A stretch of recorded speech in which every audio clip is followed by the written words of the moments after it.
Sir आपने law की बात की, नेता लोगों की बात की, दूसरे मज़हब की बात की हमने, जुडिशियल रिफॉर्म्स की बात की, वकीलों की बात करते हैं थोड़ा सर। देखिए, वकीलों का तो ये bar council of India rule है। हाँ, हाँ। इसी के कानून के हिसाब से वकील काम करते हैं।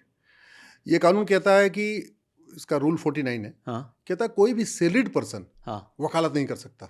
अच्छा। यानी किसी फैक्ट्री में काम करने वाला कोई सुपरवाइजर है, वो वकालत नहीं कर सकता। हाँ, मीडिया में काम करने वाला व्यक्ति जो सैलरी मिल रही है, वो वकालत नहीं कर सकता। हाँ। लॉ कॉलेज का प्रोफेसर वकालत नहीं कर सकता, कोई वकालत नहीं कर सकता। लेकिन सांसद, विधायक, जिनको केवल सैलरी नहीं मिलती, जिनको केवल वेतन नहीं मिलता बल्कि भत्ते भी भत्ता मिलते हैं, मिलता हाँ। है, गाड़ी मिलता है, बंगला मिलता है, फ्री एयर टिकट मिलता है, फ्री रेल टिकट मिलता है, आजीवन पेंशन मिलता है, खाना बनाने वाला मिलता है, सिक्योरिटी गार्ड मिलता है, वो वकालत कर सकता है। ये लिखा है इसमें? इसमें लिखा नहीं है, बट वो कर रहा है। वो कर रहा है। क्यों कर रहा है? और मैंने पीआईएल फाइल किया, मैंने पीआईएल फाइल किया। कितने लोग हैं सर ऐसे तो? हाँ, मैंने पीआईएल फाइल किया कि अच्छा, सबसे आश्चर्य की बात कि संसद का सत्र चलता रहता है और सांसद सुप्रीम कोर्ट में घूमते रहते हैं। संसद का कानून बनता है और वही सांसद आके उस संसद के कानून को सुप्रीम कोर्ट में चैलेंज कर देता है। आश्चर्य की बात है कि मतलब संसद का बना हुआ कानून आके सांसद चैलेंज कर रहा है, विधानसभा का बना हुआ कानून आके विधायक आके चैलेंज कर रहा है, सांसद विधायक यहाँ पे कंपनियों के कारपोरेट केसेस ले रहे हैं। ऐसे भी बहुत सारे ऐसे विषय होते हैं जहां सरकार और उन कंपनियों में कॉन्फ्लिक्ट होता है और सांसद आके सरकार के खिलाफ आके खड़ा हो जाता है। आए दिन आप सुप्रीम कोर्ट में आइए, एक तरफ सॉलिसिटर जनरल, अटॉर्नी जनरल होंगे, एक तरफ सांसद होंगे, विधायक होंगे, भूतपूर्व कानून मंत्री होंगे, भूतपूर्व गृह मंत्री होंगे, भूतपूर्व वित्त मंत्री होंगे, भूतपूर्व शिक्षा मंत्री होंगे, सब ऐसे खड़े रहते हैं आके। ये जो चल रहा है, इसको मैंने चैलेंज किया। मैंने कहा साहब ऐसे कैसे कर सकते हो, इनको सैलरी मिलती है, आपने कहा हुआ है। नोटिस इशू हुआ, अगले डेट पे जस्टिस दीपक मिश्रा थे, 2017 की बात बता रहा हूँ, सीजीआई हुआ करते थे, पीआईएल हमेशा सीजीआई के यहाँ लगती है। नोटिस इशू कर दिया क्योंकि मैंने रूल 49 दिखा दिया और मैंने सांसदों की सैलरी स्लिप दिखा दिया। हमने कहा इसमें लिखा हुआ है सैलरी पर्सन वकालत नहीं कर ये सकता। तो दिखाने की भी जरूरत नहीं, तो पता है। पता है, नहीं हमने दिखाया, हमने कहा देख लो साहब, देखो सांसद के सैलरी स्लिप मिलती है, इसका मतलब क्या सैलरी जवाब है। है क्या? तो नोटिस कर दिया और 4 हफ्ते के बाद डेट लगाई और ऑर्डर रिजर्व कर लिया। No counter, no rejoinder. पता नहीं जैसे दीपक मिश्रा के ऊपर किसका प्रेशर इतना तगड़ा आ गया था, ऑर्डर रिजर्व कर लिया और 40 पन्ने का जजमेंट सुना दिया और जजमेंट में दाएं बाएं दाएं बाएं आएं बाएं करते करते सांसदों विधायकों को गलत करने की छूट दे दिया। ये आज तक मैं तो कहता हूं कि सुप्रीम कोर्ट के जजों को आर्टिकल 49 रूल 49 पढ़ना चाहिए, क्या लिखा क्या हुआ है। तो अभी परमिशन है उनको, क्यों कर सकते? अभी कर सकते हैं, चूंकि हमने पीआईएल फाइल किया, उन्होंने हमारी पीआईएल को रिजेक्ट कर दिया 40 पन्ने का जजमेंट देके, तो गलत कर सकते हैं। मैं तो कहते नहीं अभिमन्यु बना पड़ा हुआ सुप्रीम कोर्ट में, क्योंकि जितने सांसद विधायक थे सारे हमारे दुश्मन हो गए जो वकालत कर रहे थे, उनकी वकालत। और हम सुप्रीम कोर्ट में एक एक सांसद विधायक हैं जो उधर से रहते हैं सरकारी बंगले में, कोठी सरकार वाली, वेतन भत्ता गाड़ी बंगला सरकार से, और वैसे वकालत करके 50 करोड़ 100 करोड़ रुपए कमा रहे हैं, आराम से प्राइवेट केस लेके कमा रहे हैं। ये साल का बता रहा, महीने का बता रहा? साल का बता रहा हूँ, साल का 100 करोड़ 150 करोड़ 200 करोड़ साल का कमा, ये चल रहा है खेल। तो ये कानून सुप्रीम कोर्ट को नहीं दिखता। ऐसे ही तो सर मैं वही कह रहा हूँ सर, ये इतने बड़े लेवल पे सब हो रहा है, आम आदमी को ट्रैफिक पुलिस वाला 100 रुपए का चालान करता है सर, ये इसमें कुछ निकलवाइए ना कि वो न दे। खैर उसमें भी हो गया ना, लोक अदालत आ गई, तो लोक अदालत आ गई, तो नहीं भरता तो वो भी माफ हो जाता है। हाँ, लोक अदालत आ गई है। ये सिटीजनशिप एक्ट 1955 का है। करोड़ों रोहिंग्या, बांग्लादेशी, अफगानिस्तानी, पाकिस्तानी भारत में नागरिकता मिल चुकी है।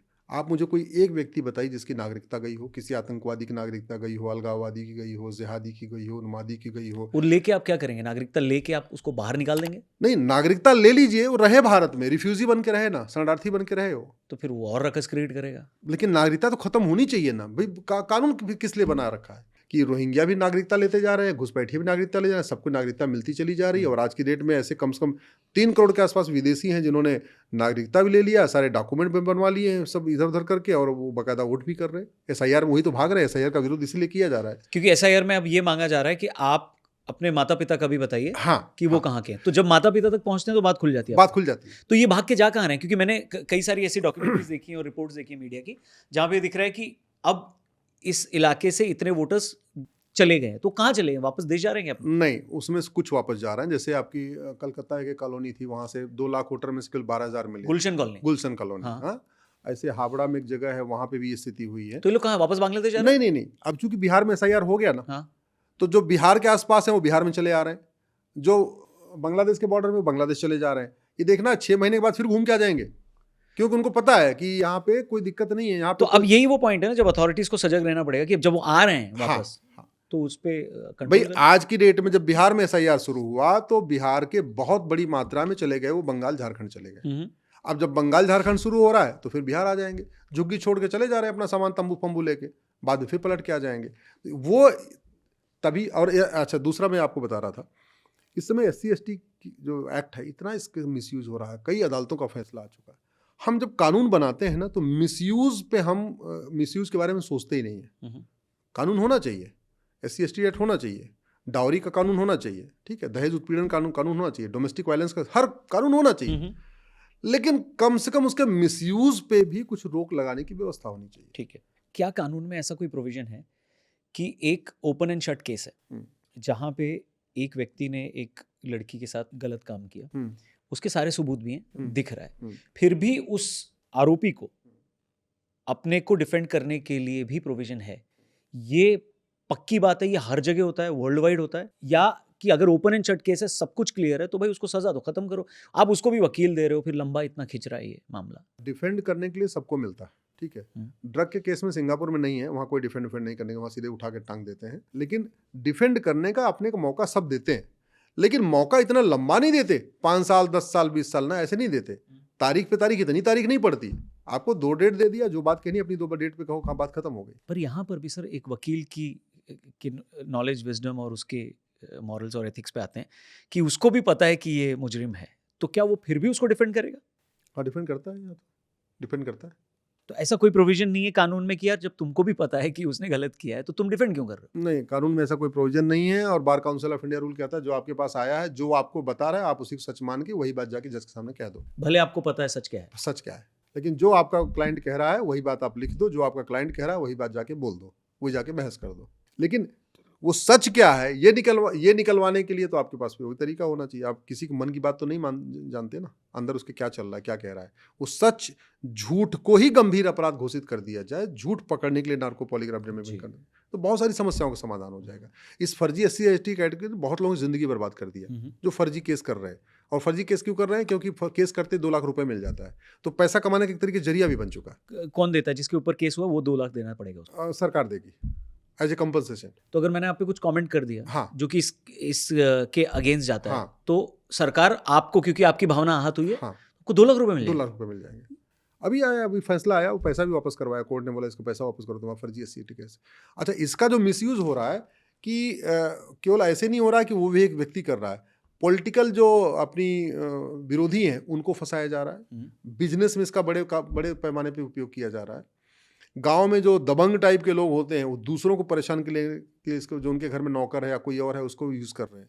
ये बड़ा क्योंकि इसमें हमने फर्जी केस करवाने पे कोई सीरियस क्राइम नहीं किया है।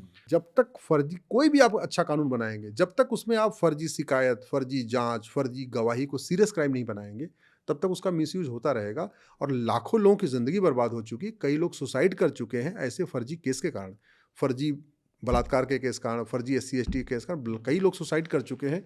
ऐसे ही कहता हूँ, इन कानूनों को बदलने की ज़रूरत है। अब ये देखिए, आपको मैरिज एंड डाइवोर्स लॉ दिख रहा होगा, ये देखिए पूरी आपको लिस्ट दिख रही है, इतने सारे 30 कानून है इसके अंदर। ओके, हिंदू का अलग कानून, मुस्लिम का अलग कानून, पारसी का अलग कानून, ईसाई का अलग कानून। हिंदुओं में भी शादी ब्याह का अलग कानून, तलाक का अलग कानून, मेंटेनेंस का अलग कानून, गुजारा भत्ता का अलग कानून, सक्सेशन अलग कानून, इनहेरिटेंस का अलग कानून। क्यों करना? एक कानून बनाओ ना, एक भारतीय न्याय नागरिक संहिता बनाइए, यूनिफॉर्म सिविल कोड कह लीजिए, समान नागरिक संहिता, जो भी कहिए उसको एक बना दीजिए, उसमें 10 चैप्टर डाल दीजिए, 10 चैप्टर डाल के मामला खत्म कर दीजिए। भाई chapter 1 age of marriage, chapter 2 grounds of divorce, chapter 3 procedure of divorce, chapter 5 maintenance, ऐसे करके 10-12 चैप्टर डाल के खत्म कर दीजिए। उसी में चैप्टर हम दो हमारे दो भी जोड़ सकते हैं, लेकिन आज तक ड्राफ्ट भी नहीं बना, लागू करना तो छोड़िए। अब सोचिए 1872 का क्रिश्चियन मैरिज एक्ट आज भी चल रहा है, 1872 का, 1936 का पारसी मैरिज एक्ट आज भी चल रहा है, लिखा हुआ है इसमें, 1937 का शरीयत एक्ट आज भी चल रहा है। ये कानून तब बने जब न भारत स्वतंत्र था, न भारत में कोई संसद थी, और ये कानून जो बने वो भी बिना किसी डिस्कशन के बने। मौलवी साहब ने जो कहा उसके हिसाब से शरीयत एक्ट बना दिया। अच्छा। पादरी साहब ने जो कहा उसके हिसाब से क्रिश्चियन मैरिज बनाया। महिलाओं से कोई पूछा नहीं गया।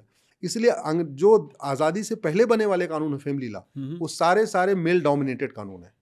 चाहे शरीयत एक्ट है, चाहे पारसी मैरिज एक्ट है, चाहे क्रिश्चियन मैरिज एक्ट है, ये सारे मेल डाउनेंट। क्यों? क्योंकि उस पर्टिकुलर रिलीजन के जो उनके रिलीजियस प्रीचर थे उनसे पूछा गया तो महिलाओं के पक्ष में तो नहीं बनवाएंगे, तो उन्होंने पुरुषों के पक्ष में बनवा दिया। इसलिए, और जबकि जो हिंदू मैरिज एक्ट बना वो आज़ादी के बाद बना, कॉन्स्टिट्यूशन लागू होने के बाद बना, 1955 में बना, तो वो प्रॉपर वो जेंडर जस्टिस, जेंडर इक्वलिटी का ध्यान रखा गया, उसमें महिला पुरुष से भेदभाव नहीं किया गया, तो इसलिए यहाँ पे कोई दिक्कत नहीं आई। भारत में सबसे ज़्यादा जो हत्या होती है वो रोड एक्सीडेंट के बाद जमीन विवाद में होती है। एक बिस्वा जमीन के लिए मर्डर हो जाता है, दो बिस्वा जमीन के लिए मर्डर हो जाता है, लोग एक दूसरे जमीन कब्जा कर लेते हैं, मर्डर हो जाता है। पता चला कोई व्यक्ति घर से चला गया, बंबई रहने लग गया, दिल्ली रहने लग गया, आस पड़ोसी उसके जमीन पे कब्जा कर लिया, वो लौट के आया, झगड़ा हुआ, नहीं बात माना, मारपीट हो गई, मर्डर हो गया, हाथ पैर टूट गया। हर साल 2 लाख लोग मरते हैं जमीन विवाद में। सबसे ज़्यादा किस प्रदेश में होता है ये? सबसे ज़्यादा यूपी बिहार में होता है, सबसे ज़्यादा होता है यूपी बिहार में। और क्यों? क्योंकि हमने 1908 का सिविल प्रोसीजर कोड आज तक बदला ही नहीं है। महाघटिया, महासड़ा हुआ। जमीन पे कब्जा करने को हमने सिविल डिस्प्यूट बना रखा है, जबकि कायदे से जमीन को कब्जा करना, इसको एक क्रिमिनल ऑफेंस डिक्लेयर करना चाहिए। बाप रे। हाँ, अब आप अगर मान लीजिए आपकी कोई पैतृक जमीन हो, उस पर कोई कब्जा कर ले, आप थाने जाओ, बोले भाई साहब मेरी जमीन पे कब्जा कर लिया, थानेदार हाथ खड़े कर देगा, बोले हम कुछ नहीं कर सकते, कोर्ट जाओ बस, ये तो सिविल डिस्प्यूट है। क्यों सिविल डिस्प्यूट है? अरे मेरी जमीन पे कोई एक व्यक्ति कब्जा कर लिया, भाई मेरी, आप जरा सोचिए कितने घटिया कानून बने हुए। मेरा पर्स में 100 रुपए चुरा लिया तो चोरी का मुकदमा, क्रिमिनल एक्ट, ठीक है। जमीन ले लिया 2 करोड़ की, मेरी घड़ी चुरा लिया तो क्रिमिनल एक्ट।